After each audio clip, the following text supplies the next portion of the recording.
இப்போ பார்க்க இந்த கன்றுக்குட்டி வந்து பொட்டை கன்று மாடு. இது மாடாக வந்தால் கருப்பு புல்ல மாடாக வரும்.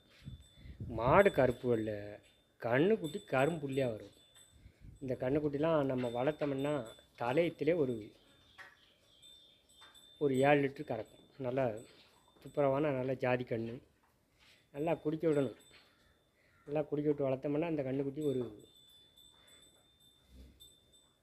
2 வருஷத்தில் மாடாயிடும். கன்றுக்குட்டி வளர்க்குறது என்ன பண்ணி இப்படி நல்லா துப்புரவான கண்ணாக இருந்துச்சுன்னா மாடு நம்ம மாட்டில் பெருக்கிறதுக்கு, பண்ணையில் பெருக்கிறதுக்கு இப்படி கன்றுக்குட்டியெல்லாம் வளர்க்கும்போது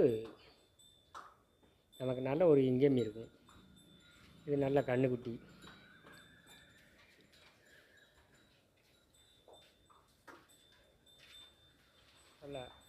நல்ல கன்று துப்புரவான